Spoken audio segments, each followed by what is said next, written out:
हे गोपाल राधे कृष्ण गोविंद गोविंद, हे गोपाल राधे कृष्ण गोविंद गोविंद, कृष्ण गोविंद गोविंद राधे गोविंद गोविंद, कृष्ण गोविंद गोविंद राधे गोविंद गोविंद,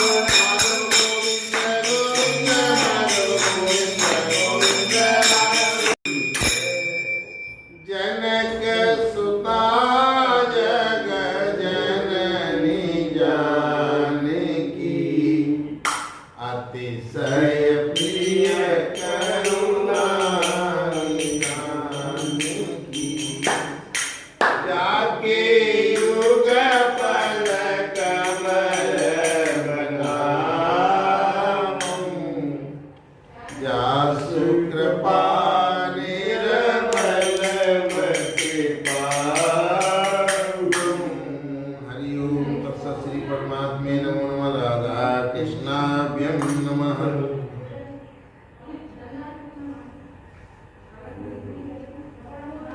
आज हम सुनाएंगे दधीच। राजा दधीच थे और महात्मा दधीच, जिन्होंने अपनी शरीर की हड्डियों को भी दूसरों की भलाई के लिए दे दिया। तो दधीच जो है ब्रह्मपुत्र अथवा ऋषि के ब्रह्मपुत्र अथर्वा ऋषि के पुत्र थे।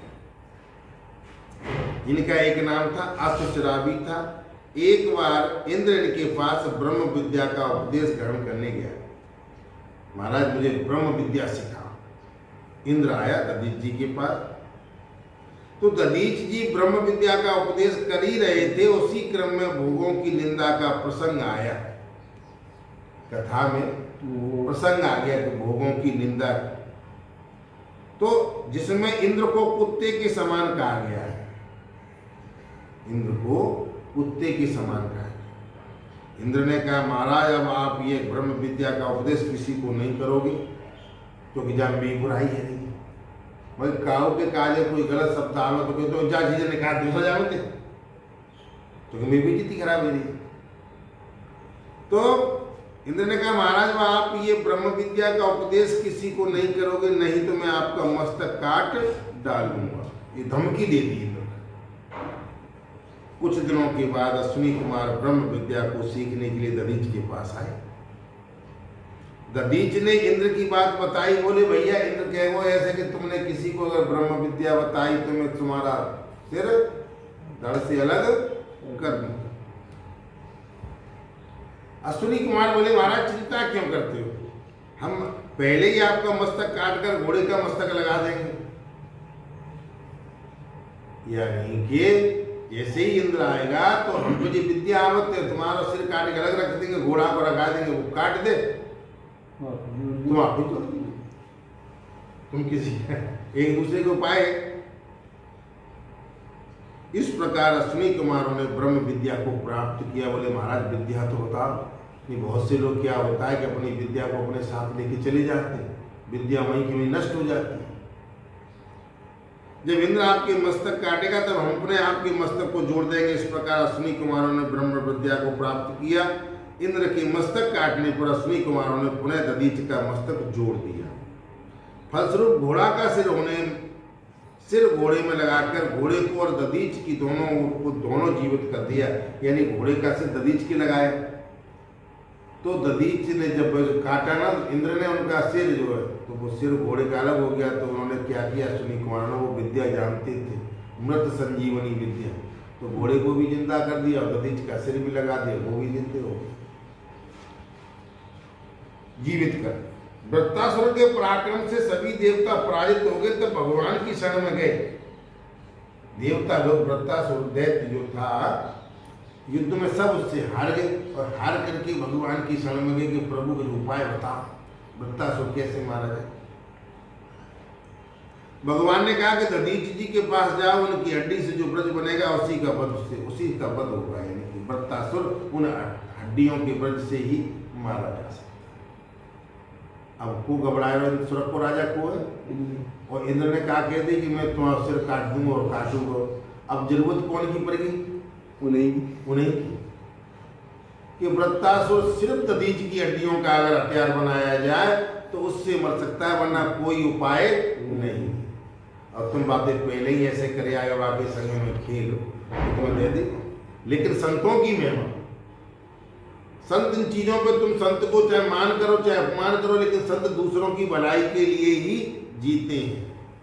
स्वार्थी इंद्र दधीचि के पास आ गया। बहुत से निर्लज्ज लोग होते हैं, और परहित की बड़ाई करते हुए उसने उनकी हड्डी की याचना की। बोले महाराज कैसे करो, ये दैत्य जो सवर्ण परेशान कर रहे हो, तुम अपनी शरीर की हड्डी ढांचिए दे। परम उदार दधीचि जनस्वर शरीर परहित विचार पर अपने शरीर को देने के लिए तैयार हो गए। वो सोचने लगे कि यह शरीर तो नश्वर नाशवान और इसका कुछ बनने वाला तो है नहीं, लेकिन अगर किसी दूसरे के काम में आ जाए तो इस शरीर का होना सार्थक हो जाता है। देव शिरोमणि जो मनुष्य से विनाशी शरीर से दुखी प्राणियों पर दया करके मुख्यतः धर्म और यश का संपादन नहीं करता, इस शरीर को पा करके इस संसार में नाम नहीं कमाता और धर्म को भी नहीं संचय करता, वह वृक्ष आदि योनियों से भी गया बीता मनुष्य है। जो अपना ही अपना करते रहते हैं वो मनुष्य सबसे गए बीते हैं। बहुत से लोग चतुर चालाक होते हैं, मैं और मेरा, मैं और मेरे में लगे रहते हैं। ऋषि की हड्डियों से ब्रज बनाया गया। दधीचि जी ने स्नान किया, पद्मासन लगाकर बोले देखो भाई, हर आदमी को अपने शरीर से लगाव होता है, चाहे कितना शरीर कमजोर हो, चाहे पहलवान हो, लेकिन हर आदमी को जो कहते हैं कि नहीं को साल और जी, चाहे भले ही खांसत मत जाए, लेकिन फिर भी उसे उम्मीद होती है कि अब ही और ने को जी। लेकिन दधीचि ने ऐसा गौर नहीं किया। वो स्नान किया, पद्मासन लगा करके बैठ गए और अपने इस शरीर को छोड़ दिया। उस शरीर को ले जाकर के दधीचि ने उनके शरीर की हड्डियां निकाली, जिससे एक ब्रज बनाया गया। और ब्रज से जब इंद्र ने युद्ध किया तो वृत्तासुर का वध हो सका। तो दधीचि ने इस वाक्य को चरितार्थ किया कि उमा संत की यही बनाई और मंद करत जो करई बनाई।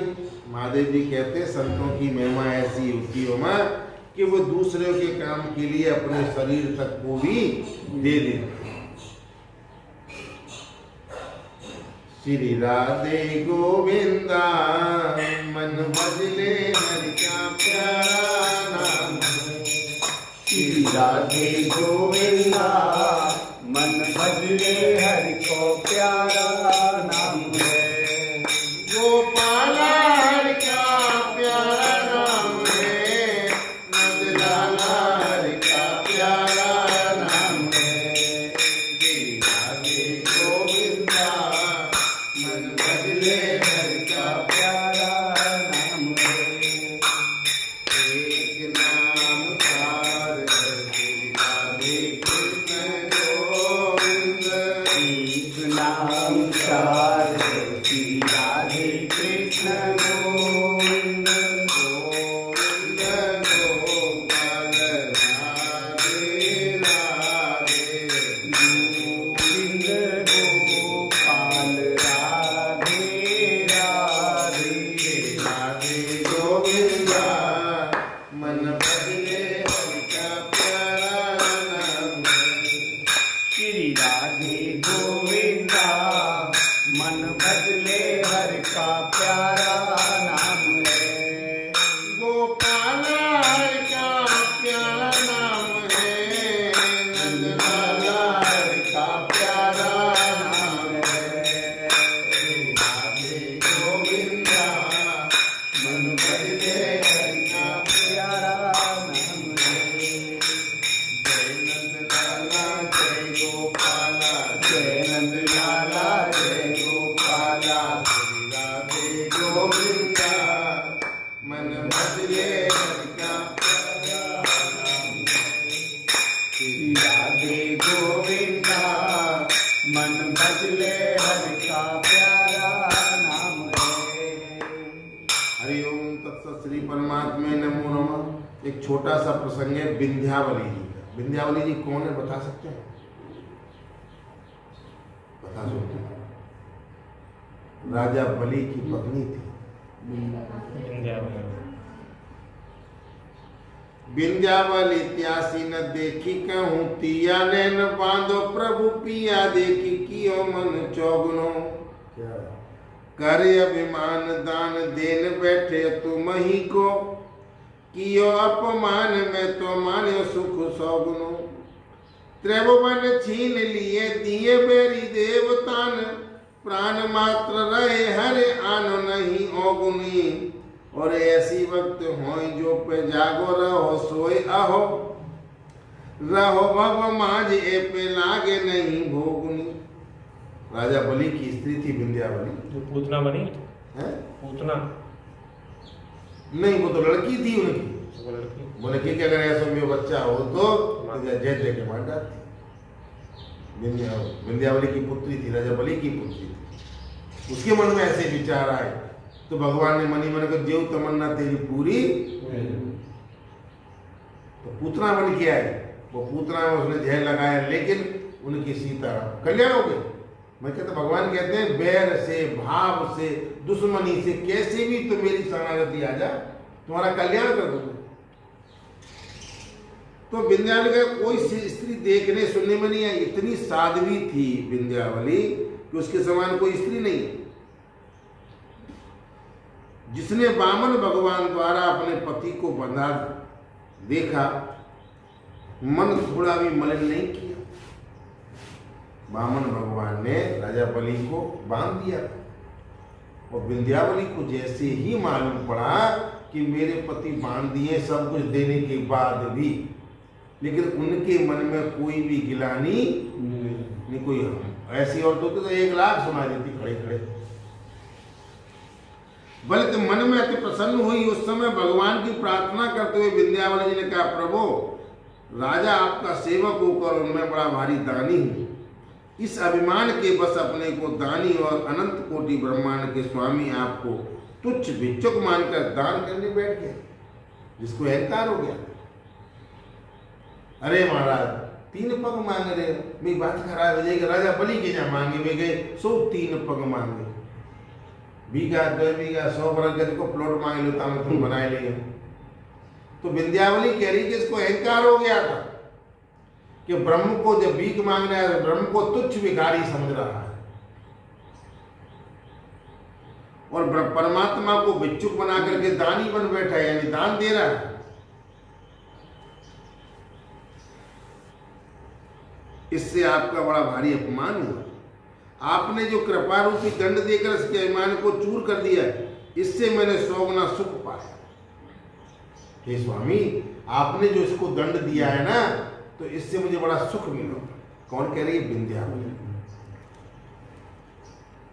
देखिए रानी विंध्यावली कैसी अपूर्व निष्ठा है कि वामन भगवान ने राजा से छल पूर्वक तीनों लोकों को छीनकर राजा के दुश्मन कौन थे? राजा बलि के देवता, उनको दे दिए। और वामन भगवान के कौन है देवता? भाई। तुम कथा नहीं सुनते कोई भी। तो शत्रु देवताओं को दे दिया, पति को अति अपमानित करके बदवा दिया, नरक भेजने की धमकी दी। बलि के केवल प्राण मात्र शेष रहे, फिर भी विंध्यावली जी ने भगवान में कोई दोष नहीं देखा। आदमी को बांध दिया, तड़पड़ा रहा है, सांस चल रही है, बाकी सब कुछ लुट गया, लेकिन विंध्यावली ने भगवान में कोई दोष निजकृत कर्म भोग सब प्राप्त, जो करा है तो भोगना।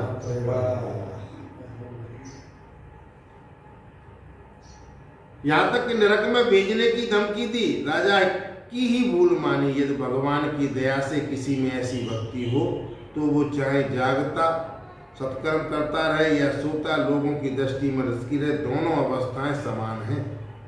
वह संसार में संसारी की भांति व्यवहार करता रहे, उस पर माया के गुण नहीं लगेंगे, वो जीवन मुक्त है। संसार में बना रहे, सब कुछ काम करते रहे, लेकिन माया ऐसे आदमी का कुछ भी बिगाड़ नहीं सकती। विंध्यावली ने कहा, प्रभु आपने अपनी क्रीड़ा के लिए ही तो संपूर्ण जगत की रचना की है। क्रीड़ा मतलब खेलने के लिए सारा संसार बनाया। जो लोग कुबुद्धि हैं, कम बुद्धि वाले, वे अपने को इसका स्वामी मानते हैं कि ये जगह मेरी, कि ये खेत मेरा, कि ये मेरा, कि वो। जो कम बुद्धि वाले, ज्यादातर कम बुद्धि वाले ही हैं। हम जैसे लोग एक एक इंची पर लड़ जाते हैं, कम बुद्धि वाले हैं। घर के ले जाएंगे ना, और बीतते ज्यादा वो बीते जो बाकी पीछे महाभारत कर रहे हैं। मुंह के बाहर आ रहे हैं। तो वे ही अपने को उसको स्वामी मानते। जब आप ही इसके करता वर्ता सरलता है, तब आपकी माया से मोहित होकर अपने को झूठ मूठ करता मानने वाले निर्लज्ज आपको समर्पण क्या करें की उपमा। भगवान की संपत्ति को अपनी मानकर स्वयं दाता बनकर स्वामी को दान देना, भगवान के सामने दानी पने का अभिमान करना भगवान का ही अपमान है। समझ में? राजा बलि ने ये किया तो किया, लेकिन हम भी रोजाना अपराध करते हैं कि भगवान के आगे जाए के 1 रुपया 2 रुपया पुण्य निकालेंगे जो फटा हो न चल रहा हो कि ले, करते हैं कि नहीं करते हैं? ये भगवान का अपमान है। दान दो तो गुल्लक में दो, समझ आई? गुप्त भगवान को इस तरीके से बेइज्जती कर रहे हो। ज्यादा ज्यादा 1 रुपया चढ़ाओगे, अब ज्यादा महंगाई है तो 5 रुपये चढ़ा देंगे, 10 है क्या? अब 10 रुपया में तुम भगवान की बेइज्जती खराब कर रहे हो। तो नारी काहू रंग की अपनी कहे न कोई, हर नारी अपनी कह कोई न फजिय तोय। तो भगवान का सम्मान तब माना जाता है जब जीव ये कहे और करे कि मेरा मुझ में कुछ नहीं, जो कुछ है सो तोर, और तेरा तुझको सौंपता क्या लागत है वो। मेरा कुछ नहीं, तेरा ही है, तुझको अर्पण कर रहा प्रभु। लेकिन ले, मैंने मंदिर में 10 रुपये चढ़ा के आई, 11 रुपये चढ़ा के आई, चर्चा यही होती है। पंडित जी नौते मेरे 21 रुपये दक्षिणा के थे। कौन को पंडित की कृपा से तुम धरती पे पल रहे हो, बड़े हरे हो, लेकिन उन्हीं के मैंने चिकर हो गए। ऐसा नहीं होना चाहिए। कहते ना कि मेरा मुझ में कुछ नहीं, मेरा मुझ में कुछ नहीं है, इस शरीर में भी तेरा कुछ नहीं है, तू मान बैठा है। इसमें जो गोविंद की कृपा से ही सांस चल रही है। मुन्ने तू खिसक के निकल गए तो बाबा माँ कथा सुन भी गए, मैं धरे रह गए। फिर मैं कह रहा जो कुछ है सो तोर, और तेरा तुझको सौंपता क्या लागत है मोर। ऐसे ऐसे संत हुए हैं भगवान के भक्त हुए। विंध्यावली जी ऐसी भगवान की भक्त, पति को बांध दिया, बेइज्जती की, लेकिन उन्होंने भगवान में कोई दोष नहीं देखा। वो जानती थी। नीलध्वज जी एक और सब भगवान के भक्त हुए। नीलध्वज जी ये महेशमती नगरी के राजा थे। इनके प्रवीण नाम का एक महापराक्रमी पुत्र था, नीलध्वज जी। युधिष्ठिर जी के अश्वमेघ अश्व के पकड़ने पर अर्जुन से घोर युद्ध हुआ। नीलध्वज जी ने अपनी कन्या स्वाहा को अग्निदेव से ब्याया था। नीलध्वज की पुत्री थी स्वाहा, और स्वाहा किनकी पत्नी है? अग्निदेवता की। ठीक है। अतः अपने जामाता अग्निदेव को बाणाग्र भाग पर प्रतिष्ठित करके पांडव सेना पर छोड़ दिया, जिससे असंख्य वीर क्षण मात्र में ही भस्म हो गए। अर्जुन ने ब्रह्मास्त्र का प्रयोग किया, लेकिन अग्निदेव शांत नहीं हुए। तब अर्जुन ने नारायण शास्त्र का प्रयोग किया, जिससे अग्निदेव शांत हो गए। अर्जुन ने अग्निदेव से पूछा कि आप हमारी सदैव रक्षा करते थे, आज आपने ऐसा क्यों किया? अग्निदेव से पूछा, आप हमेशा हमारी रक्षा करते थे, आज आपने ऐसा क्यों किया? अग्निदेव जी ने कहा कि नीलध्वज की प्रेरणा गौण है। मुख्य बात यह है कि आप भगवान को छोड़कर संसार के यश की खोज कर रहे हैं। भगवान को छोड़ करके कोशिश कर रहे हो कि संसार में हमारा नाम बना रहे। बहुत से लोग अपने नाम के लिए तमाम तरह के काम करते, लेकिन भगवान को पाने के लिए कोई भी कोशिश नहीं करते।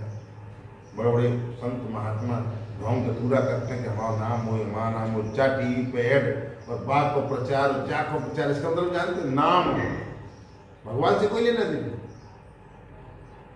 लेकिन भगवान को पाने के लिए करनी चाहिए। मुख्य बात तो यह है कि भगवान को छोड़कर संसार के यश की खोज कर रहे हैं, क्षीर सागर को पाकर बकरी के दूध की खोज कर रहे हैं। क्षीर सागर जिसमें दूध ही दूध भरा पड़ा है, लेकिन क्या कर रहे हैं, बकरी की खोज कर रहे हैं, उसमें से 250 ग्राम दूध निकल रहा है। तुम्हें अरे मैं ये कह रहा हूं, परमात्मा को जिसने प्राप्त कर लिया तो उसको तो वैसे ही यश हो जाएगा संसार में। लेकिन अच्छे अच्छे लोग जो इन चीजों को जानते हैं, लेकिन वो अपने यश में लगे हुए हैं, उसके लिए रात दिन कोशिश कर रहे हैं कि पोस्टर में टाइटल कौन सा होना चाहिए। लेकिन परमात्मा को पाने के लिए रात में जगते नहीं। तब अर्जुन ने नील ध्वज से मित्रता करके अश्व की रक्षा में उन्हें नियुक्त कर दिया और नील ध्वज अपने पुत्र प्रवीण को राज्य सौंपकर अर्जुन के साथ हो लिए। अर्जुन के द्वारा नील ध्वज की बड़ाई सुनकर भगवान श्री कृष्ण ने प्रेम से इनका गहरा आलिंगन किया। ये जैमिन अश्वमेध की कथा है। ऐसे ऐसे भक्त वीर हुए। ऐसे ही अगले मोरध्वज जी और ताम्रध्वज जी। मोरध्वज जी रत्नगर के राजा थे और ताम्रध्वज जी इनके पुत्र थे। पिता पुत्र दोनों परम भागवत थे। बाप बेटा दोनों ही भागवत में आनंद लेते थे। यथा राजा तथा प्रजा के अनुसार सारी प्रजा वैष्णव सदाचारी थी। मोरध्वज राजा की साधु संतों में बड़ी भारी निष्ठा थी। एक बार राजा की संत सेवा निष्ठा का अनुचित लाभ लेने के लिए कुछ ठग लोग संत का वेश करके आए। कुछ ठगों ने सोचा कि लाभ हम अजमा के देखें कि राजा कैसे संतन की सेवा, तो ढोंगी संत बन के आए। राजा की अनुपस्थिति में रानी को मारकर धन चुराकर जा रहे थे।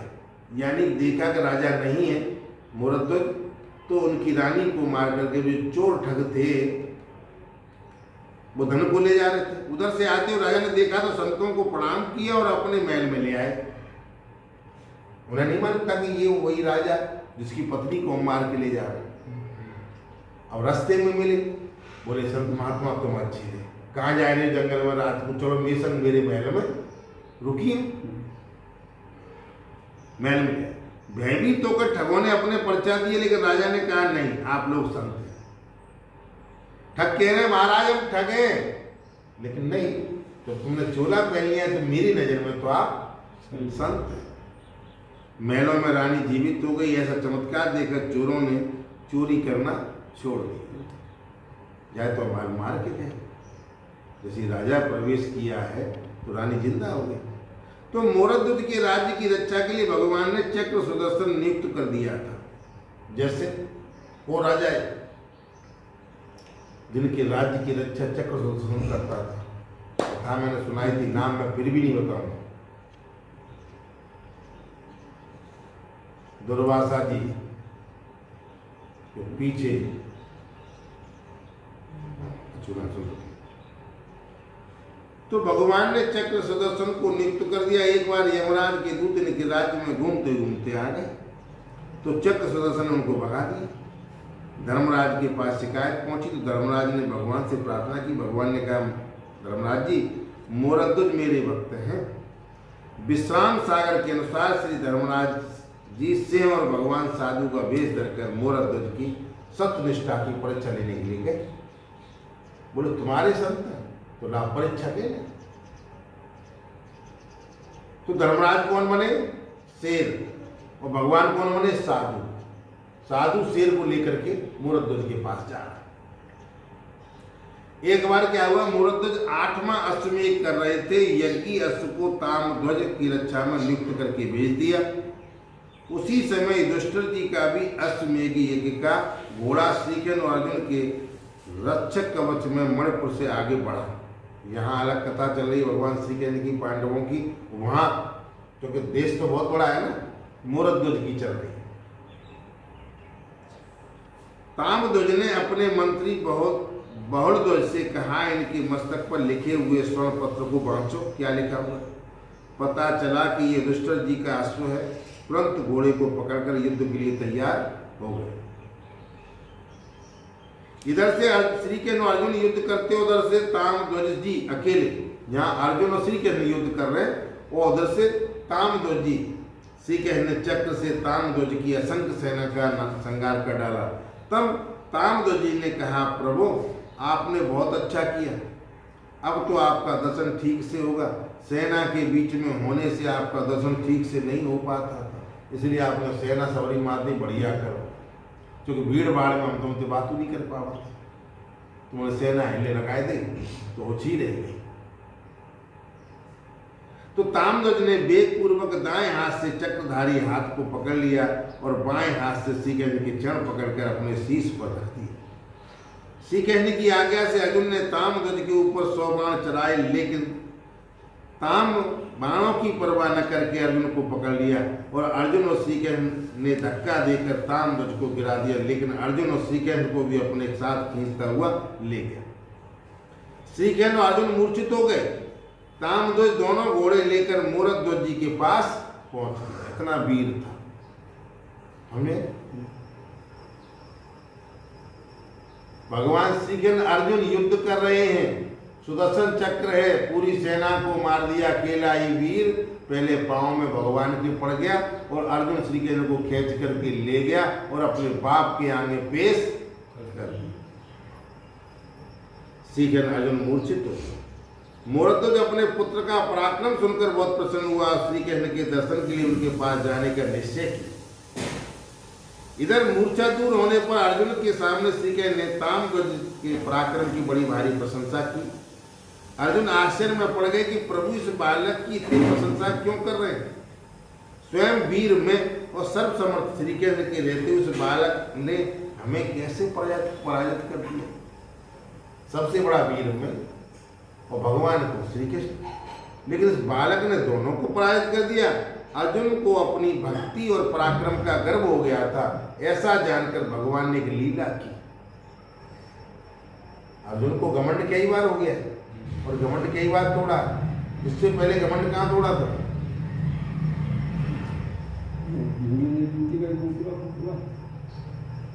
वो तो लास्ट में बात। अर्जुन जब द्वारका में बैठे थे तो वो पंडित जी के बालक जो है चले जाते थे, तो पंडित जी ने 1 लाख भगवान श्री कृष्ण को सुनाई। अर्जुन बोले, अरे तुम कैसी बात कर रहे कि भाई चुप भगवान श्री कृष्ण, आपको तो तुम्हारी पंडितानी के बालक हो तो मैं देख लेंगे। लेकिन जैसे ही बालक हुआ, बालक बिजड़ा तोड़ करके चला गया, वो देखते ही रहे। तो यहाँ भी अर्जुन को घमंड हो गया था, इसलिए भगवान ने अर्जुन के घमंड को दूर करने के लिए ऐसा किया। श्री भक्तमाल के टीकाकार प्रियदास जी वर्णन कहते हैं, क्या कहते हैं? अर्जुन के गर्भ भय और कृष्ण प्रभु जान लियो, दियो रस भारी आहे रोग यो मिटाइए। मेरो एक भक्त आए तो कोले दिखाऊं ताए, वही विप्र वृद्ध संग बाल चले जाइए। और पहुँचत भाष्य जाए मूरध्वज राजा कहाँ, बेग सुध देवो का बात जा जनाइए। और सेवा प्रभु करो नेक रहो पाँव धरो जाए, कहो तुम बैठो कहीं आग सी लगाइए। कहने का मतलब ये है कि एक समय अर्जुन को बड़ा भारी अहंकार हो गया कि मैं भगवान का बड़ा भारी भक्त हूँ। ये भी अहंकार नहीं होना चाहिए बाबा कि मैं भगवान का बहुत बड़ा भक्त हूँ। ये अहंकार में होता है। अंतर्यामी श्री कृष्ण ने ये जान लिया कि मैंने इसे शंख रस प्रदान किया, इसे अहंकार हो गया, ये सबसे बड़ा रोग है, इसलिए इसे मिटा देना चाहिए, इसके घमंड को दूर कर देना। इसलिए भगवान जो बड़ी बड़ी बातें करता है ना, भगवान उसकी बातों को ढीला करता है। आज इतने लेट है गए तुम खड़े ही तो है, तुम खड़े ना आए। ऐसा विचार करके अर्जुन से बोले कि मेरा एक प्रेमी भक्त है, मेरे साथ चलो, तुम्हें उसका दर्शन कराऊं। तो बोले भगवान श्री कृष्ण अर्जुन से बोले, अर्जुन मेरा एक ऐसा भक्त है, चलो तुम्हें उसके दर्शन कराऊं, पर ऐसा करो कि मैं एक बूढ़ा ब्राह्मण बन जाऊं और तुम एक बालक बन जाओ। इस तरह दोनों चले। वेश बनाकर राजा मूरध्वज के यहाँ गए और द्वार पर जाकर सेवक से पूछा कि राजा कहाँ है, उसे मेरे आने की सूचना शीघ्र दो। तब किसी ने जाकर राजा को सूचना दे दी। राजा ने कहा मैं प्रभु की सेवा कर रहा हूं, तुम जाकर दोनों के चरण पकड़ लो, प्रार्थना करो कि प्रभु विराजिए, थोड़ी सी प्रतीक्षा कीजिए। उसने आकर कहा। सुनते ही वे क्रोधित हो गए, मानो उनके शरीर में आग लग गई। हम थे दरवाजे पे आए तो भगवान की पूजा कर रहे सो।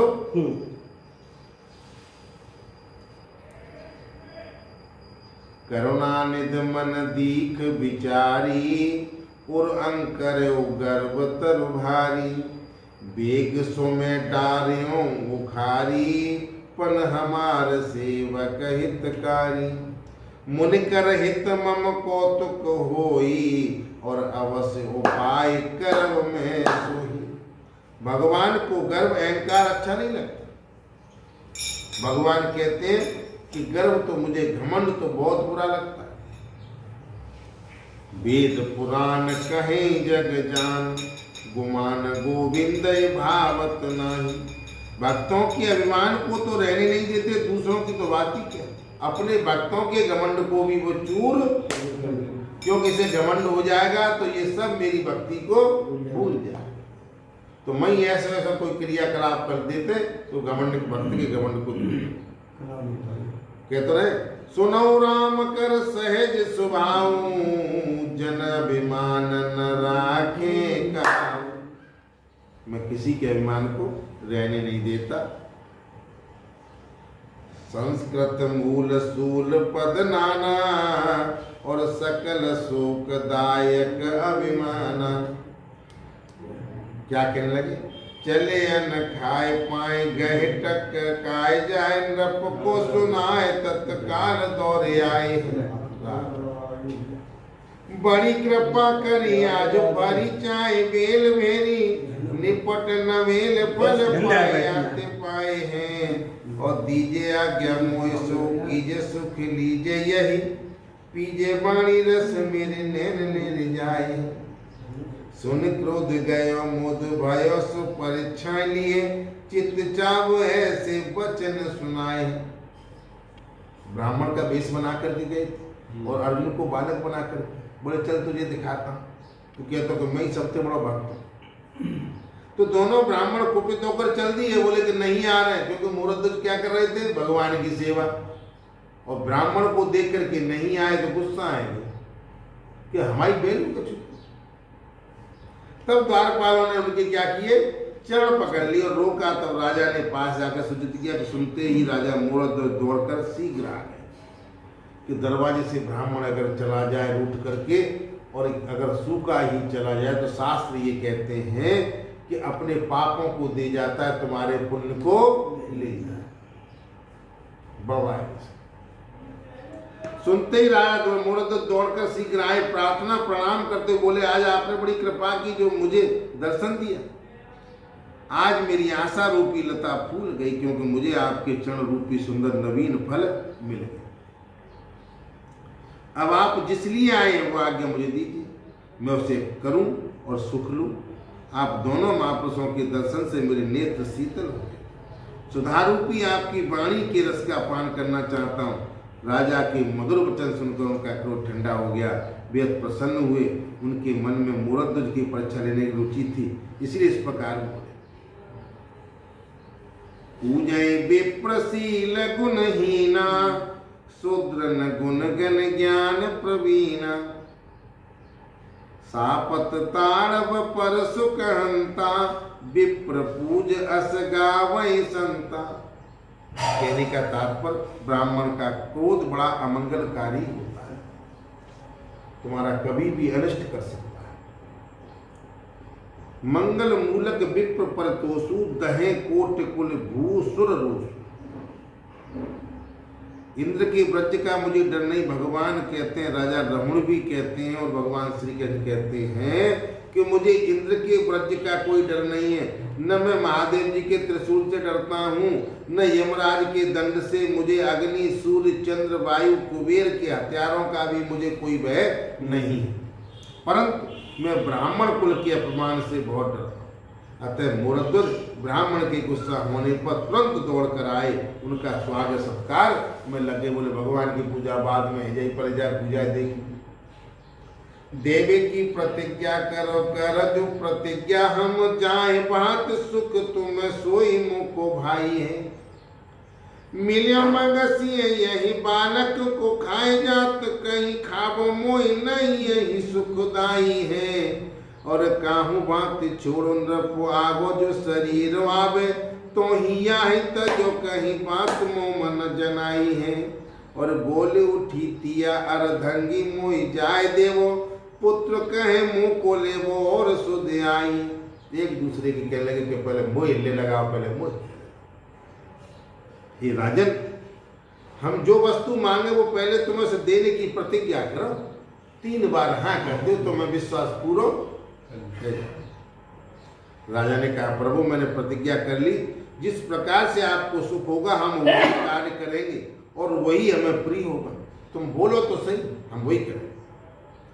वृद्ध ब्राह्मण ने कहा मैं वन के मार्ग से आ रहा था, वहां एक शेर मिला, वह इस बालक को खा जाना चाहता था। मैंने उससे कहा तुम मुझे खा लो, इसे छोड़ दो। उसने कहा नहीं, मुझे तो इस बालक का मांस प्रिय है। मैंने कहा ऐसा मत करो, किसी प्रकार इस बालक को छोड़ दो। उसने कहा यदि राजा मुरद्द का आधा शरीर आवे तभी मैं उसे खाकर से छोड़ सकूंगा। मुरद्द को कहा मांगो आधा शरीर, ऐसा उस शेर ने कहा है। तो भगवान ही रूप बदल के आए ना। इतने में रानी बोल उठी मैं राजा की अर्धांगिनी, मुझे शेर को अर्पण कर दीजिए, चुका दो शरीर मेरा ही। बात तो कहता की। राजा के पुत्र ने कहा इस बालक के बदले में मुझे बालक को अर्पण करना शेर के लिए बहुत ही अच्छा होगा, क्योंकि बालक को ही मांस मांग लो ना, तो मुझे अर्पण कर दो। ब्राह्मण देव बोले सुनो, भूली हुई एक बात और याद आ गई। क्या? तात्पर्य अभिमान ही शेर है। यानी कि यहाँ कह रहे हैं कि कौन सी बात याद आ गई कि पीछे से उस शेर ने जो कहा था उसे सुनिए। राजा के शरीर को आरे से राजा की स्त्री और पुत्र दोनों धैर्यपूर्वक धीरे धीरे चीरे, धीरे धीरे चीरे। कोई किसी कष्ट से अधीन हो, दुख न मना और आंसू न आ जाए, अन्यथा मैं राजा के शरीर को नहीं खाऊंगा, इस बालक को ही खाऊंगा। ऐसा ही किया गया। जब आरा राजा की नासिका तक आ गया तब राजा के बाएं नेत्र से आंसू बहने लगे। यह देखकर ब्राह्मण बोले राजा को कष्ट हो रहा है, एक आंख से आंसू आ गया, इसका मतलब कष्ट हो रहा है। यानी यहां से चीर करके यहां तक ले आए, वह आंसू बहाकर रो रहा है, अब इसे शेर नहीं खाएगा। ऐसा कहते हुए अप्रसन्न होकर वे चल दिए। तब चढ़ पकड़कर राजा ने कहा प्रभु बाएं नेत्र से आंसू इसलिए आए हैं कि वो अंग व्यर्थ हो गया। दूसरा वो कह रहा है कि तू तो ये अंग किसी के काम आ गया, लेकिन मैं किसी मतलब का नहीं। मैं भी अगर किसी के काम आ जाता तो मेरा ये हिस्सा भी अच्छा शुभ हो जाता, किसी काम नहीं आए। दाहिना अंग भाग्यशाली है। राजा का ये आर्थिक भाव सुनकर उनका हृदय करुणा से भर गया और श्री कृष्ण अर्जुन दोनों के सामने प्रकट हो गए। भगवान ने राजा के शरीर को स्वस्थ करके सुख स्वरूप दर्शन दिया और राजा के शरीर का कष्ट दूर हो गया। तब भगवान ने वरदान देने की अभिलाषा प्रकट की। कहने का मतलब तात्पर्य ये है बालक को खाए जाते, तात्पर्य अभिमान ही शेर है। अहंकार जो हमारे अंदर होता है, अभिमान शेर है। साधन से भटक कर देना ही खाना है। यानी हम अपने रास्ते से भटक जाए, जो हमारे धर्म का रास्ता है और हम उस रास्ते से भटक जाए। इसका मतलब यह हुआ कि हम कल कथा करेंगे, आज नहीं करेंगे, परसों करेंगे, आज नहीं करेंगे। क्यों? क्योंकि अभिमान हो गया, कोई काम विशेष आ गया। नहीं, नित्य कर्म तो अपना करना ही चाहिए। भाव ये कि अभिमान होने पर साधक अपने साधन से भ्रष्ट हो जाता है। मैं जी जानता हूँ, मेरे अंदर जी विद्या है, मैं जी कर सकता हूँ, उसके अंदर भ्रष्टपना आ जाता है। पति के द्वारा किए गए देव पितर आदि के अर्चन सत्कर्म में पतिव्रता स्त्री का पुण्य में आधा हिस्सा होता है, ये पता है। मनुष्य जो भी अच्छे कर्म करता है, देवताओं को तर्पण अर्पण पूजन वंदन करता है, पत्नी को पुण्य का आधा भाग अपने आप मिल जाता। अतः महारानी कुंदमती ने कहा, राजन ब्राह्मण देव आपका आधा शरीर मांग रहे, मैं आपकी अर्धांगिनी, इसलिए मुझे ब्राह्मण देव को देकर अपने वचन को सत्य कीजिए। मैं अर्धांगिनी और तुम्हारा शेर ने मांगा तो मुझे ले जाओ। किसी ने मना तो नहीं की।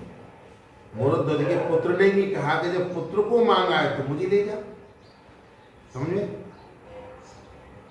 घर ऐसा होना चाहिए कि मैं कहीं मरूं, तुम तो बड़े बूढ़े हैं, तुम पहले के सकले।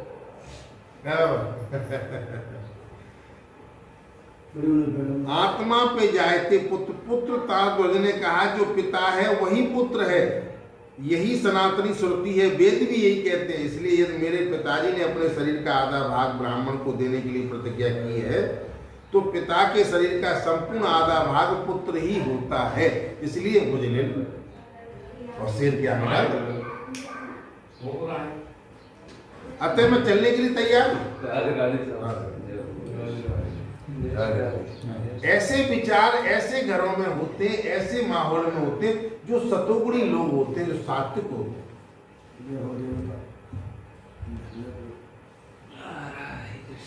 तो भगवान परीक्षा ले रहे थे, इसलिए भगवान ने सोचा कि रानी पुत्र ने अपने स्वधर्म का निर्वाह किया, कोई पीछे नहीं हटा, अपने धर्म पर टिके रहे। और ये समस्या कहाँ होती, जब हम अपने धर्म से विचलित हो जाते। होगा बाप बनोरथ तेरा भाई का क्या करो। उन मूर्खों से ये पूछो, तुम आज सही सलामत खड़े हो, ये बाप की ही तो देन है। लेकिन नहीं मानते। मूर्खों को कैसे समझाए? वो बस एक ही चीज जानते, रुपया पैसा। बाप हमारे का छोड़ जाए, हम सब मौज करें। अतः दूसरी लीला शुरू की और बोले, उन्होंने बीच में ब्रेक लगा दिया, बोले सिर ने ऐसे ऐसे कही, वो मैं सुना चुका। मुँह पे तो दियो न जाए, निपट रिझाई लियो तो रीझ दिए बिना मेरे ही ये साल हैं। मांगो बर कोट चोट बतलो न चूकत है, सूकत है मुख सुध आवे वही हाल है। बोलो भक्त राज तुम बड़े महाराज को, थोरहु करत काज मानो कृत जाल है। एक मुको दीजो दान दीजो जो बखानो बेग, साधु पे परीक्षा जन करो कल काल है। इस कलयुग में बहुत ही कम बिरले होते हैं जो परीक्षा में संपूर्ण है जाए। जैसे मीरा परीक्षा में पास हो, नरसिंह हुए। तो भगवान श्री कहने, राजा मूर्धध्वज का राजन, तुमने अपने कठिन बड़े भारी तपस्या से मुझे बहुत अधिक रिझा लिया है, इसके बदले में मुझसे कुछ नहीं लिया दिया जा सकता है। मैं क्या दूं तुम्हें, क्या दूं? तुम तो परीक्षा में पास हो। यह समझ करके मैं नहीं आ रहा था कि फिर भी प्रसन्न होकर यदि मैं तुम्हें कुछ भी नहीं देता हूं तो इससे मेरे देह में बारी वेदना होगी कि मैं बिना दिए हुए लौट आया। तुम करोड़ों पर मांग लो और मैं दे भी दूं, तो उस महान कष्ट का बदला नहीं चुका सकता। कितना कष्ट होगा, आंखों में से आंसू नहीं आ जाए और दर्द नहीं हो जाए और आरी से बीचा बीच में चीर दो, कितना कष्ट होगा। तो भगवान यही कह रहे कि उस कष्ट की व्याख्या मैं कितनी करूं, कितने वर दूं मैं तुम्हें।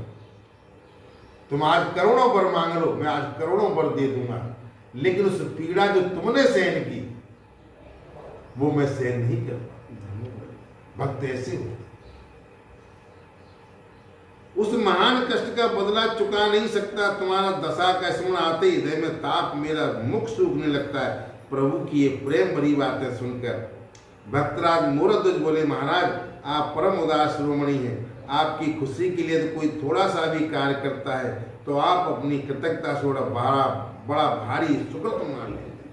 भगवान के मूर्धध्वज कह रहे हैं कि तुम्हारी खुशी के लिए कोई थोड़ा सा भी कार्य करता है तो भगवान उसको बहुत बड़ा एहसान मान लेते। गोपियों से कहा था, गोपियों तुम मुझे इतना ऋणी बना दो कि मैं तुम्हारा ऋण चुका ही न सकूं। कितने जन्म भगवान क्या क्या गोपियों के लिए नहीं किया, रास रचाया, जो जो मन में विचार थे वैसे वैसे भाव पैदा किए, वैसे वैसे उनके साथ में रास किया। यदि आप कुछ देना ही चाहते हैं तो एक वरदान दीजिए, आखिरकार मांग ही गया। भगवान अकुलाकर बोले राजन मैंने दिया, शीघ्र बताओ, पूछो मत, मैंने दिया पहले से। क्या चाहते हो? मुरदन का प्रभु आप कलकाल में साधु भक्तों की परीक्षा कभी मत लेना, ऐसी परीक्षा कोई दे नहीं पाए कि शेर मांस मांग रहे हो आधे हिस्सा। महाराज कलयुग में अगर ये परीक्षा तुमने ली कलकाल में तो कोई दे नहीं। हे मस्त कहकर दोनों चले गए। अर्जुन का अहंकार दूर हो गया। अर्जुन जो अपने आप को बड़ा भक्त समझता था कि मैं भगवान को सखा प्रिय बहुत बड़ा भक्त हूं, तो यहां अर्जुन का अहंकार दूर हो गया। तात्पर्य सतयुग त्रेता द्वापर में भले ही परीक्षा लिया करें, लेकिन कलयुग में आपके गुणी चुने भक्त हैं। अगर तुमने ने को कर दी परीक्षा लगी तो वो खिसक जाते, अपने रास्ते छोड़ देंगे। त्रेता में लो, सतयुग में लो, द्वापर में लो। इस युग में सभी लोग धैर्य वाले होंगे, यानी स्वल्प थोड़ा सा धैर्य वाले होंगे। ज्यादा परीक्षा लोगे तो विचलित हो जाते। वे ऐसी कठिन परीक्षा में कैसे पास हो सकते हैं? अर्थात नहीं। कल केवल मल मूल मलीना, पाप पयो निद जन मन मीना। कल काल में तनिक सी क्षुधा त्रसा की बाधा नहीं सह सकते। कल युग में मनुष्य एक दिन भूखे नहीं रह सकते। ये उस जमाने ने कहा था, क्षुधा पिपासा प्यासे भी नहीं रह सकते, और तुम ले रहे हो परीक्षा ऐसी। आज एकादशी है, निर्जला एकादशी है, बिरले ही रह पावेंगे, तब गोविंद की कृपा होगी। सुल्तान जी तो रह लेते इन पर कृपा पक्की है।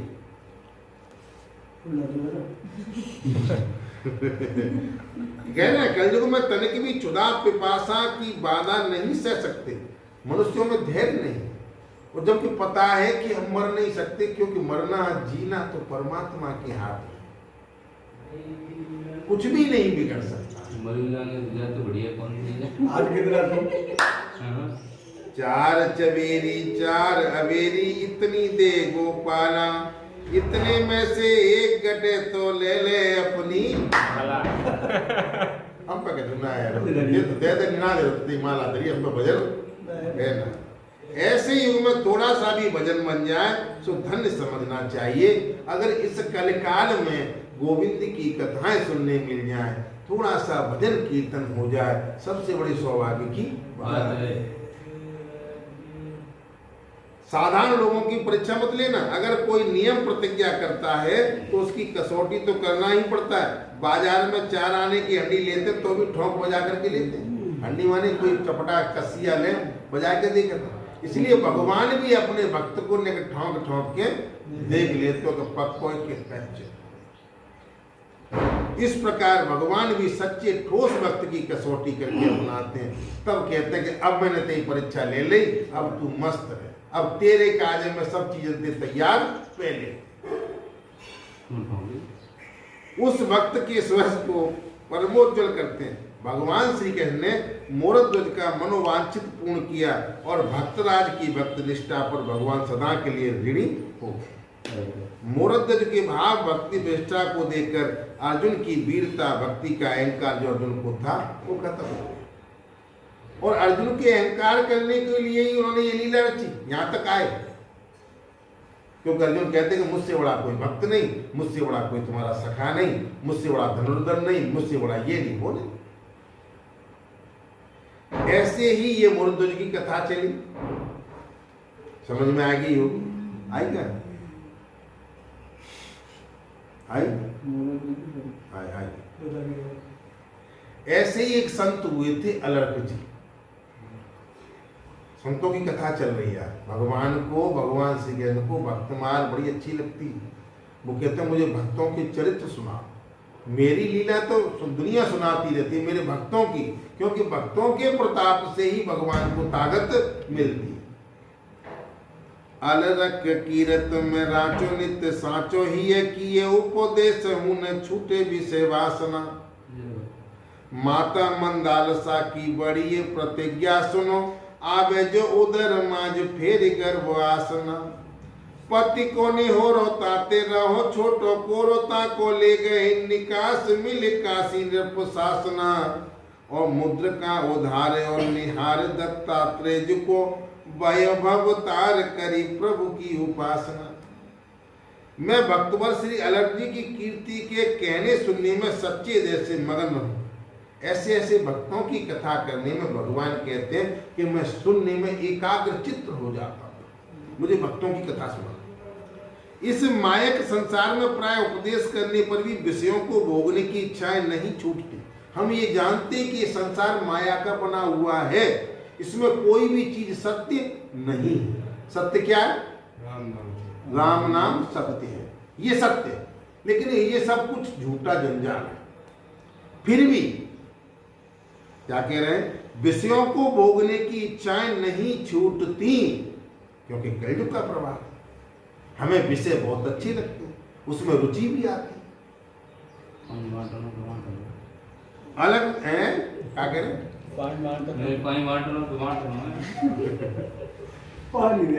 अलग जी माता मंदार शाह के पुत्र थे, और माता की ये बड़ी भारी प्रतिज्ञा थी कि जो भी जीव मेरे उदर में आएगा उसे दूसरी बार गर्भ में जाने की आशा आवश्यकता कदापि नहीं होगी, उसका दोबारा जन्म नहीं होगा। दोबारा जन्म कब नहीं होता है? या तो मोक्ष मिल जाए या उसकी सदगति हो जाए। स्वर्ग से जाने के बाद तो लौटना पड़ता है। थोड़ा बहुत हम दान पुण्य कर लेते हैं तो ये स्वर्ग मिल जाता है। स्वर्ग में क्या होता है? जैसे यहाँ कहीं होटल में गए, किसी शहर में महीना 2 महीना गुजारे और पैसा बिल खत्म, तो मनते कि निकलो भाई, फिर इस संसार में आना पड़ता है। लेकिन वो जीव जो भगवान कभी जन्म नहीं लेता, क्योंकि भगवान में ही समा जाता, उसकी मोक्ष हो जाता। भगवान यही कहते, वह आवागमन के चक्र से हमेशा मुक्त होकर भगवान के श्री चरणों का अनुरागी हो जाए। जैसे चंद्रदेव राजा के पुत्र हुआ था, बोला कि मैं कितनी योनियों में भटक के आया, कौन को विश्वास करूं? खूब बाप, कितने बाप कहूं मैं, 15 दिना जिंदा रहो, कहूं 1 महीना जिंदा रहो, कहूं 4 दिन रहो, कहूं 1 घंटा रहो। अपने कर्मों के हिसाब से मैं मरता रहा, जीता रहा। किसको अपना मानूं? आदमी के तो जिद तेरे हैं, लेकिन उस जीव से पूछो कि वो कितनी योनियों में भटक चुका है, कौन है अपमान है? जो तेरा था उसको तो अपना माना नहीं। जो परमात्मा तेरा था, जन्म से पहले भी तेरे साथ था, और जब तू यहाँ नहीं रहेगा तब भी उसका साथ तेरे साथ रहेगा, उसको तो अपना माना नहीं। वो जो नासवान चीज है उनके पीछे तू पड़ा हुआ है, ये तेरा मैं तेरा। तो मदार शाह जी के 4 पुत्र, उनमें से 3 पुत्र माता के उपदेश से पूर्ण विरक्त होकर वन को चले गए। पतिदेव के निहोरा करने पर सबसे छोटे अलर्क जी को माता ने ज्ञान का उपदेश देकर वैराग रंग में नहीं रंगा, क्योंकि बुढ़ापे का जो तो एक बालक को चाहिए, इसलिए कोरे ही रह गए। इस प्रवर्त मार्ग की शिक्षा मिली। माता ने एक उपदेश सूत्र लिखकर उसे मुद्रिका में बंद कर दिया। मुद्रिका एक अंगूठी, उसमें एक सूत्र लिखा माने, और उस सूत्र को बेटा जाए अंगूठी में धर ले, और कहा कि महान संकट पड़े तब जाए न खोल के पड़ेगी। देखो ना, बच्चे ने कहा बेटा ये 2 रोटी रखी है, जब ज्यादा भूख लगे, कहूँ न जुगाड़ लगे तो जाए सतुआ घोर के पी जाइए। तो मुद्रिका में बंद करके मुद्रिका अलर्ट जी को देती और कहा कि महान संकट पड़े तब खोल कर देख। उसके बाद अलर्ट जी को राजगद्दी पर बिठाकर पति के साथ मंदालसा भी भजन करने के लिए वन में चली गई। बोले अब पुत्रों से निवृत्त हो गए, अब बुढ़ापा आएगा तो चलो भैया राधे कृष्ण गोविंद करेंगे। वहां भजन में संलग्न पुत्रों को देखकर अति प्रसन्न हुए। माता को अलर्ट की चिंता थी, क्योंकि वो पढ़ा लिखा नहीं था, उसको ज्ञान नहीं दिया था और राजगद्दी पे बैठा रहे, तो माँ बाप को चिंता होती। अधिक समय तक संसारी सुखों को भोगने के बाद भी जब अलर्क जी को वैराग्य नहीं हुआ, तब माता ने अलर्क के बड़े भाइयों को भेजा, अलर्क को संसार बंधन से छुड़ा लाओ। ऐसा नहीं हो कि संसार में पड़ा रहे। और मैंने शुरू में ही कहा था कि मेरे जो पुत्र होंगे वो कर्म बंधन से मुक्त होंगे। तो माँ को चिंता रहती है कि मेरे 3 तो भजन में आएंगे, 1 रहेगा, और वो अभी तक बुढ़ापा आ गया, अभी भजन में नहीं आया। तो उन 3 पुत्रों को भेजा। माता की आज्ञा से अनुसार अलर्क को बहुत उपदेश दिया, पर अलर्क जी पर कुछ भी प्रभाव नहीं पड़ा। तब उन्होंने अपने मामा काशी नरेश से मिलकर अलर्क के राज्य पर आक्रमण करा दिया। चारों ओर से भारी सेना नगर को घेर लिया। भयंकर संकट आया देखकर माता द्वारा दी हुई मुद्रिका को खोल करके अलर्ट जी ने देखा, क्योंकि संकट के समय कहा था ना मैंने कि संकट आवे तो खोल के देख ले। पत्र पढ़ते ही संसार को आसार समझकर राज्य का परित्याग करके वन को चले गए।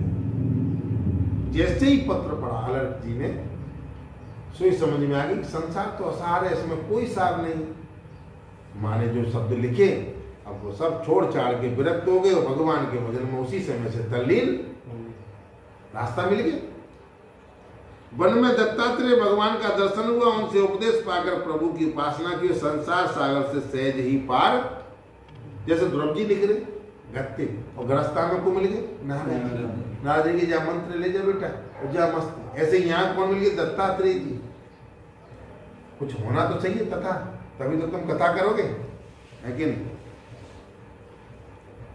तो मदालसा जी के गर्भ से 4 पुत्र उत्पन्न हुए। विक्रांत सुबाहु शस्त्र मर्दन अलर को मदालसा शैशावस्था से ही बालकों को उपदेश देकर विषयों से विरक्त बनाकर आत्म साक्षात्कार करा के वन में भेज दिया और करती थी माँ का उपदेश। कहती थी, हे तात, तू तो शुद्ध आत्मा है, तेरा कोई नाम नहीं है, ये कल्पित नाम तो तुझे अभी मिला है। यह शरीर भी पंचभूतों से बना है। पंचभूत कौन से हैं बाबा बताइए?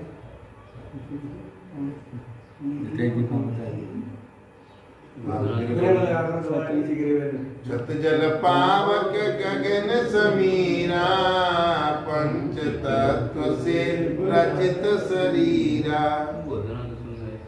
सुनना इन्हें नाम कच्चा केजी में डरे जी भाई।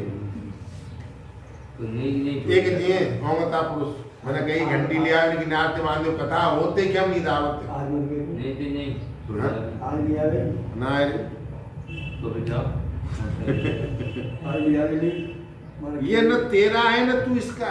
ये शरीर को जो जिस शरीर को हम अपना मान बैठे हैं, ये शरीर तुम्हें किराए पर मिला है। इस शरीर की आप देख रेख तो कर सकते, लेकिन इसे अपना नहीं मान सकते, क्योंकि इसको भी हमें छोड़ करके जाना है। इसके द्वारा तुम अच्छे कर्म कर सकते हो, इसके द्वारा तुम भजन कर सकते हो, दान पुण्य कर सकते हो, बाकी इसे अपना नहीं मान सकते, क्योंकि किराए पे मिला है। देख रेख कर सकते हो, टूट जाए तो आपको पलस्तर करा सकते होते नहीं कि किराए को तो एंजॉय छोड़ जा नहीं। और योनि में टूटोगे तो दूसरा पलस्तर करा हाँ। जहाँ में प्यार कराए तो तीनों बालकों को उपदेश दे करके जब विरक्त बना दिया, तब श्री ऋतु जी चौथे पुत्र को राज संभालने के लिए मदालसा ने कहकर प्रवृत्ति परक मार्ग का उपदेश दिलाया। लेकिन माँ ने अरग के कल्याण के लिए एक अंगूठी प्रदान की, जिसमें ज्ञानोपदेश लिखा था। क्या लिखा था? एक बार अरग जी कालांजर पर्वत पर घूम रहे थे। उसी समय एक ऐसा दृश्य दिखाई पड़ा कि एक मृतक मनुष्य पड़ा हुआ था और पिशाच आपस में खाने के लिए लड़ रहे थे। पिशाच जो होते हैं ना, अकाल मृत्यु बनने वाले भूत प्रेत पिशाच बनते हैं, वो मुर्दों को खाते हैं, मुर्दों को खाते हैं। तो वो आपस में लड़ रहे थे।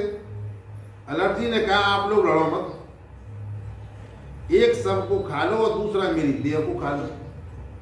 लड़का क्यों तुम जो करके मैं पेट ना भरा, मैं अपने जाए तू खा ले और तू जा मुझे खा ले। इनकी परम उदारता पर प्रसन्न होकर हृदय प्रकट हो गए। भगवान बोले, ऐसा भक्त कहाँ मिलेगा जो कह रहे हो कि भाई अगर भूख लग रही तुमको खा ले। वरदान मांगने के भगवान प्रसन्न हो गए। त्रिदेव तीनों देव प्रसन्न हो गए और कहने के वर मांगो। अलर्ट जी प्रणाम स्तुति पूजा आदि करके वर मांगा कि कोई भी जीव दुख न पावे। अपने लिए कुछ नहीं मांगा, पर है तो धर्म सरस नहीं। जैसे वृक्ष होते अपने लिए कुछ भी नहीं, दूसरों के लिए फल देते हैं, लकड़ी देते हैं, पत्ते देते हैं, छाल देते हैं, बदले में क्या मांगते हैं? कछु नहीं। तुम ज्यादा करोगे तो आरी से काट दोगे, कुल्हाड़ी से काट दोगे। तुम मिनिमम पानी ना दे रहे का वो भूल चूकते हो, लेकिन वो तुम्हें सब चीज दे। पर है तो सर्व दूसरों के हित के लिए अपना जीवन भी न्यौछावर कर दे।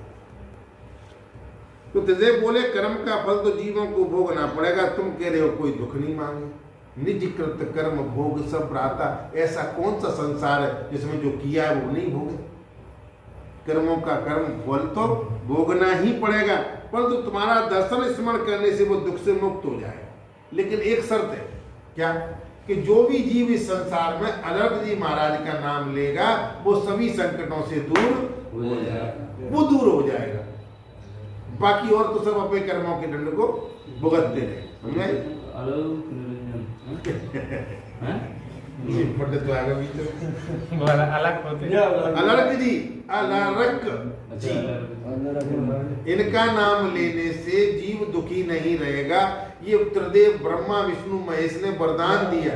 इन्होंने यही वर मांगा कि मुझे अपने लिए कुछ नहीं, संसार में जीव सुखी बनी रहे। तो बोले कि देखो हर जीव तो सुखी नहीं रह सकता, क्योंकि जीव उल्टे सीधे कर्म करता तो उसका फल कौन भोगेगा? जिसने जो किया है वही भोगेगा। हम हमेशा उधेड़ बुन में लगे थे, जाको प्रो जा भी अच्छो, जाको प्रो भी अच्छो, लेकिन होता वही जो राम ने लिख दी। तो बोले कि तुम्हारे दर्शन से जीवों को भोगना पड़ेगा, परंतु तुम्हारा दर्शन स्मरण करेंगे वो दुखों से मुक्त हो जाएंगे। एक बार एक वेद प्राणी ब्राह्मण के मांगने पर अपनी आंखें निकाल करके दे दी थी अनंत जी। एक पंडित जी थे, बोले मुक्का में दिखाई दे तो भाई आंखें, कि ठीक है पंडित जी, दोनों आंखें ने ले जाओ, लगा दे दी थी। प्रभु कृपा से पुनः दिव्य नेत्र हो गए। ऐसा कोई कर सकता है? आदत बड़ी है। आदत तो शरीर है कायल है, यहाँ ही जाओ कौन तो जाएगी वो करो। तीन जो भक्त, भगवान कह रहे हैं, जो भक्त भगवान की अपार माया से तर गए, उसके जाल में नहीं फंसे, उनके श्री चरणों की बहुत सी रज सादर मेरे सिर पर है। ऐसे भक्तों की चरणों की रज मैं उनके पीछे पीछे चलता हूँ और अपने सिर पे धारण समझना है। भगवान के और सदा रहे रिवु जी, इच्छाक जी, एल जी, गाद जी, रघु जी, रय जी, गय जी, सतनवा जी, अमूर्त जी, रतदेव जी, उतंग जी, भूसरवा जी, देवर जी, बेवस्त मनु जी, नहुस जी, अयात जी, दिलीप जी, पुरुन जी, यद जी, ग्रह जी, गुह जी, मानदाता जी, पिप्पल जी, निम जी, भरद्वाज जी, दक्ष जी, सरंग सरभंग जी, संजय जी, समीक जी और उत्तानपाद जी और याज्ञवल्क की इन श्वेत संसार में भरे हुए ये भगवान की भक्ति के प्रताप से माया को जीतने वाले हैं। इन लोगों ने माया से जीत प्राप्त कर ली। कहते रहे माया देवी होशनाम गुणमयी मम माया दुरत्या मामे भी ये प्रबदंते मामे ये तामरतंत ते। जो शास्त्रोक्त रीत से सदगुरु की शरण में जाकर के भागवत धर्म की शिक्षा ग्रहण करता है, उसे उनके द्वारा प्रेम भक्ति की प्राप्ति हो जाती है। वही भगवान को प्राप्त कर सकता है। कैसे? सुनो, देवी ओस्मा गुणमयी मम माया दुरत्या मामे में ये प्रपदंते माया येता तरंत देय। गीता का श्लोक है। वो कहते हैं जो शास्त्रों की रीति से, शास्त्रों के द्वारा बताए हुए रास्ते से गुरु की शरण में रह करके भागवत धर्म की शिक्षा ग्रहण करता है, उसे उनके द्वारा प्रेम भक्ति की प्राप्ति और वह नारायण के परायण होकर उस माया को अनायासी पार, ऐसा ही भक्त माया से पार हो जाता है जिसके पंजे से निकलना बहुत ही कठिन है। जो घर गृहस्थी में लगे हुए हैं वो नहीं निकल पाते। समझ?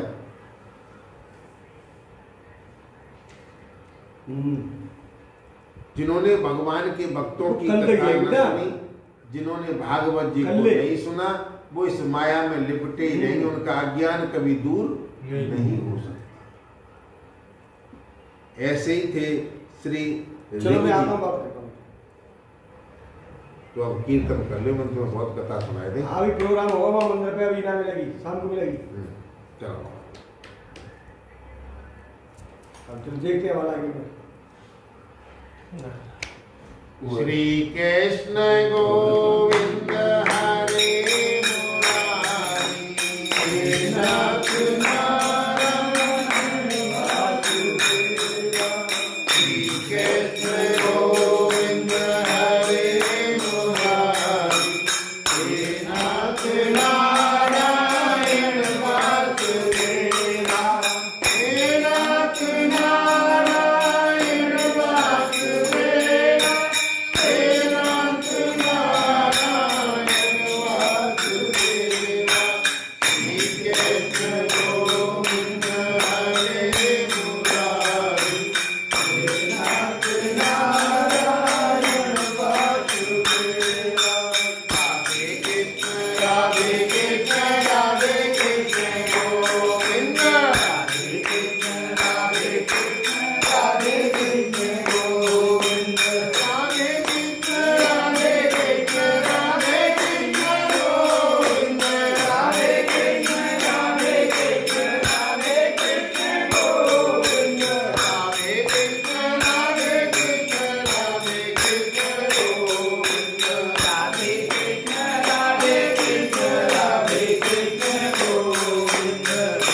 भक्त भगवान की जय। बोली वृंदावन बिहारी लाल की जय।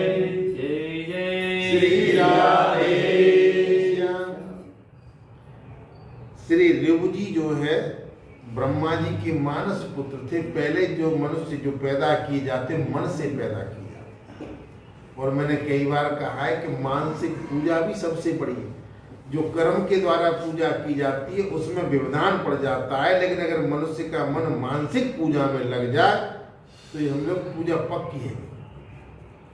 न तो वहां में 1 रुपया खर्चो, न कभी लेना देना पड़े। अब बजाते तो मंगाओगे 4 लड्डू मंगाओगे, लेकिन मानसिक पूजा में तो 4 किलो मंगाओगे, है कि नहीं? तभी मन लगेगा। मानसिक पूजा बहुत बड़ी होता है। तो ब्रह्मा जी के मानसिक पुत्र थे ऋभु जी। निवृत्त परायण एवं ब्रह्म तत्व के होने पर भी शास्त्र मर्यादा के अनुसार अपने अनुज सनत जो सुजात से विधि पूर्वक शिक्षा दी चली, सबको जानते हुए थे, लेकिन फिर भी उन्होंने गुरु से शिक्षा ली।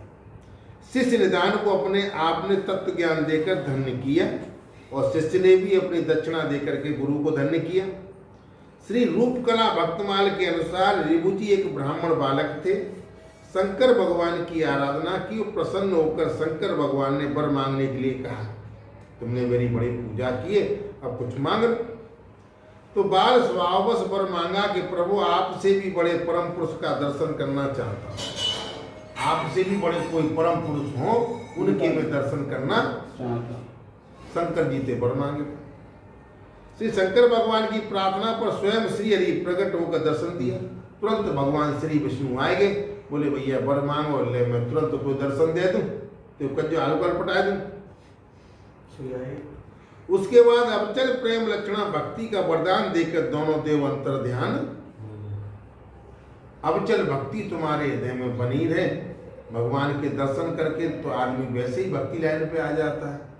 तो ऐसे ये हुए थे ऋभु जी। इच्छाकु जी ये ब्रह्मा जी के पुत्र मारीच, मरीच के पुत्र कश्यप, कश्यप के पुत्र विवस्वान यानी सूर्य, और विवस्वान के पुत्र श्राद्धदेव, और मनु श्राद्धदेव मनु के पुत्र नासिका से इच्छाकु जी पैदा हुए। ये ब्रह्मा जी का वंश, और ब्रह्मा जी से चल करके इच्छाकु वंश जी पैदा हुए। अयोध्या के प्रथम राजा हुए, सबसे बड़े इच्छाकु जी थे, बड़े ही प्रजा के वत्सल थे। श्री कृष्ण ने गीता ज्ञान का अनाद तत्व वर्णन करते हुए इच्छाकु जी को याद किया। भगवान बोले, मैंने इस अविनाशी ज्ञान योग को सूर्य से कहा था। जो भगवान गीता में कहते हैं, कुछ ऐसे मंत्र वो कहते हैं कि जो मेरा भक्त न हो उनको ये चीजें नहीं बतानी चाहिए। बहुत से लोग क्या होते हैं कि निरे भगवान को ठेका ले लेता है। ठेका लोगों ने भगवान को मेरा लग रहा होगा हम ज्यादा। अब जो तो लड़ाई होगी कि नहीं होगी? होगी कि नहीं? भगवान शंकर जी बैठे हैं, वो कह रहे हैं भांग धतूरा हो, और माँ वो देवी मैया पल्ले कौन से कह रहे कि हलुआ पूरी हो, है कि नहीं? और कन्हैया भी तुमने बैठा ले, वो कह रहे माँ कन्हैया मिश्री हो। कौन है लड्डू, वो गणेश जी बैठे हैं, बोले कि मोती चूर के लड्डू हो। अब भूख कौन लगाओगे? हमारा रखी चिरवाएं गाँव जो बड़ी है। एक बार नाराज होंगे कि नहीं होंगे? इसलिए कन्हैया कहता है कि मोही मानो, मेरी पूजा हो गई, सबकी पूजा हो गई। बार बार यही कहते हैं। भगवान बोले, मैंने इस अविनाशी ज्ञान युग को सूर्य से कहा, और सूर्य ने अपने पुत्र वैवस्त्र मनु से कहा, और मनु ने अपने पुत्र इच्छाक से कहा। इस प्रकार इच्छाकु जी महाराज गीता ज्ञान के आचार्य सिद्ध होते हैं। भगवान श्री राम इसी वंश में अवतार ग्रहण किया था। इच्छाकु वंश प्रभुवो रामो नाम जने श्रुता। ये राम ने भी इच्छाक वंश में ही जन्म लिया। एक थे एलजी पुररवा, वैवस्त्र मनु के पुत्र न होने के कारण वशिष्ठ जी ने संतान प्राप्ति के लिए मित्रा वरुणदेव का यज्ञ कराया। जिसके संतान नहीं है उससे मित्रा वरुण का हवन कराने से पुत्र पैदा हो जाता है। मन पत्नी श्रद्धा ने कन्या की प्राप्ति के लिए होता से प्रार्थना किया, और वो कन्या चाहती थी उनकी पत्नी, जिनके फलस्वरूप इला नाम की कन्या हुई। वशिष्ठ जी ने भगवान के द्वारा कन्या को पुत्र के रूप में कर दिया, क्योंकि बिन्ने की पुत्र चाहिए। तो एक ही जीव को 2 रूप में कर दिया कि 6 महीना के जी कन्या रहेगी, 6 महीना जे पुरुष रहेगा। इसका नाम हुआ सुगुण। इस बार सुगुण शिकार खेलते हुए वन में पहुंचे, जहां जाते ही सभी स्त्री बन गए। शिव जी का श्राप था कि जो इस वन में आएगा वो स्त्री हो जाएगा, इसलिए सुगुण पुनः इला नाम की कन्या हो गई। चंद्रमा पुत्र बुद्ध ने इला को देखा। चंद्रमा का पुत्र कौन था? बुद्ध। बुद्ध ने उसको देखा। कौन? जो प्रगुम्न जी जो थे, सुगुम्न जो स्त्री बन गए, इला नाम की कन्या बन गए, तो उन्होंने उसको देखा। उसे देख करके मंत्रमुग्ध हो गए।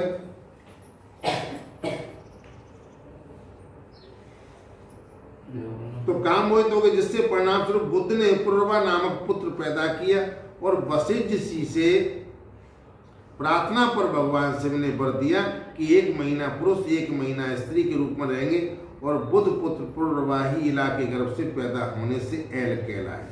मित्रावर्ण के श्राप से उर्वशी अप्सरा देवर्षि नारद जी के मुख से पुरुरवा के रूप में गुणशील स्वभाव सुनकर मोहित हो गई और पुरुरवा के साथ विहार करने लगी। श्राप की अवधि पूरी होने पर उर्वशी इंद्रलोक को चली गई। उसके बाद पुरुरवा को अपने स्वरूप का ज्ञान हुआ और अपने हृदय में आत्म स्वरूप से श्री कृष्ण का साक्षात्कार कर लिया, क्योंकि मैं इस संसार में आया क्यों था। जब उसको ये पता चला कि मैं आया तो भजन कीर्तन करने था, लेकिन लग कहाँ गया? एक अप्सरा के चक्कर में फंस गया और अपने समय को भूल गया। तो उसने सब कुछ छोड़ करके भगवान का भजन किया और साक्षात्कार कर लिया। उन्हें प्रातः स्मरणीय राजसिंह के रूप में याद किया जाता है और सबसे बड़े राजा के रूप में पुरुरवा हुए। पुरुरवा वही राजा थे जिन्होंने अपने पुत्र की जवानी लेकर के सुख भोगा और अपने पुत्र को बुढ़ापा दे दिया, लेकिन पुत्र भी ऐसा होना चाहिए, तो उसने मना नहीं किया। आज यहीं तक सुनाएंगे। जय गोविंद जय गोपाल। आज इसलिए हे गोपाल